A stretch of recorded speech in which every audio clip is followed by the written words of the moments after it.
Eu sou Mário Persona e essas são as respostas que eu dei aos que me perguntaram sobre a Bíblia. A sua dúvida é se os relatos de muçulmanos que tiveram sonhos e visões e se converteram a Cristo seria o cumprimento da profecia de Joel, capítulo 2. Não. A profecia de Joel cumpriu-se em parte em Atos, capítulo 2, quando a igreja foi formada por judeus que se arrependeram e creram em Cristo, como o próprio Pedro demonstrou ali. E foi quando o Espírito Santo desceu para morar na terra em cada crente individualmente. A segunda parte deverá se cumprir, a segunda parte da profecia de Joel, capítulo 2, deverá se cumprir quando um remanescente de Israel se converter em tempos de grande tribulação e na instalação do reino de 1000 anos de Cristo. Então, ela se cumprirá na totalidade.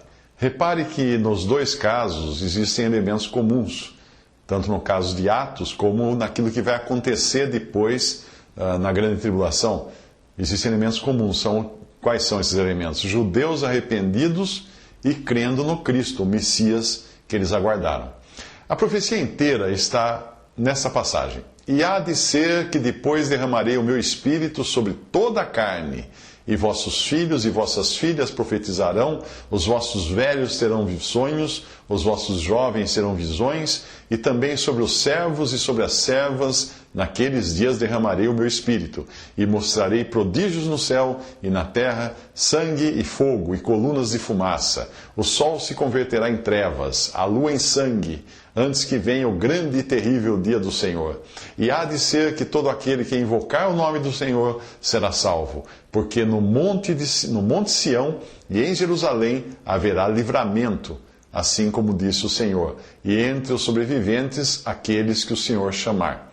Joel 2, 28 a 32.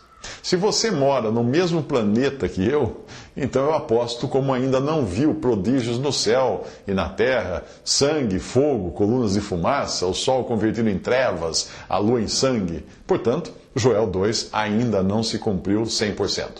O que tem acontecido nos países islâmicos é que pessoas estão se convertendo. Glória a Deus por isso, graças a Deus por isso.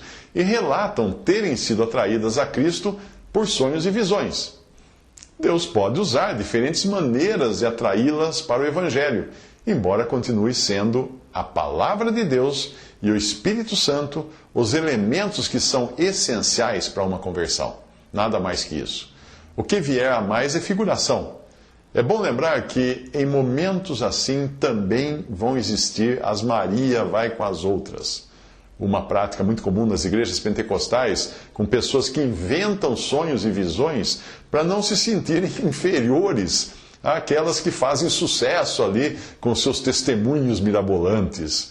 Também existem os pregadores oportunistas, que contratam pessoas que contam um conto e aumentam um ponto cada vez que se apresentam para garantir um cachê cada vez maior. É isso mesmo. No meio evangélico existe um pujante mercado de testemunhos. E as pessoas com as conversões mais dramáticas são as mais requisitadas e com cachês ainda mais altos. Os pastores as contratam porque elas garantem audiência e garantem o aumento da receita pelas ofertas dadas pelos fiéis. Por isso, não mergulhe de cabeça nas afirmações de livros e sites sobre o assunto, achando que tudo ali seja verdade. Já viu esses filmes com os dizeres baseado em fatos reais? Pois é. Já viu aquelas caixinhas no supermercado que dizem contém suco de fruta? Então não preciso nem explicar como são essas coisas. Elas são bastante diluídas e bastante misturadas. Mantenha o desconfiômetro ligado e dê glória a Deus pelos que se converteram, mas não queira fazer do modo de conversão de outras pessoas um padrão de conversão. E nem se sinta frustrada, porque na sua conversão você não sonhou, não teve visões, você não entrou num êxtase, como aquele famoso êxtase de Santa Teresa de Ávila, na escultura de Jean Lorenzo Benin. Se não souber quem é, procure o êxtase de Santa Teresa de Ávila. O que importa não é o modo como nós somos levados a Cristo, mas a pessoa a quem nós somos levados. Ocupar-se demais com sinais que porventura tenham acompanhado uma conversão é o mesmo que uma mãe embalar nos braços a placenta, ao invés de cuidar do bebê que nasceu. Visite respondi.com.br. Visite 3minutos.net.